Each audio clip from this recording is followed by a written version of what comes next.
Aaron Rodgers would have loved to be drafted by the 49ers first overall, but he wasn't. That was 20 years ago. That was a long time ago. They've had a few playoff matchups. They've had regular season matchups. Do you think that chip, if we are to call it that for lack of a better word, is that still something on his mind? We have Jets 49ers week 1 Monday Night Football. Because like Tom Brady has always had these chips either manufactured or real, and he says, oh, I'm going to give them the business because of this. Is there like extra juice from Rodgers playing the 49ers in week 1 because that's stuff from the past, or is that just stuff in the past? No, nothing's ever in the past with Aaron when it's a slight.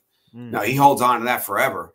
Yeah, we could see the estrangement, I guess. Yes. Yeah, exactly. I mean, real or imagined slights, he never forgets. And I've seen that trait in a lot of the greats I've profiled in books and in feature stories, is they use that as fuel forever as they drive to become an all-time great. And he's done that without question. They obviously should have drafted him #1. That was his dream team to play for them, and they let him go. And Mike McCarthy was a big part of that decision. And as the offensive coordinator of the 49ers, and the head coach, Mike Nolan, to this day is still upset by the fact that he got fired because they didn't draft Aaron Rodgers.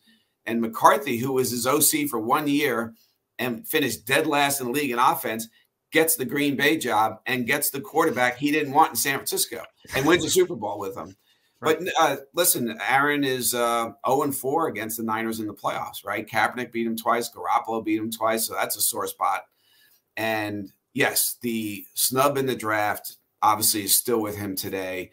I really felt like, man, the NFL opening up the Jet season at San Francisco.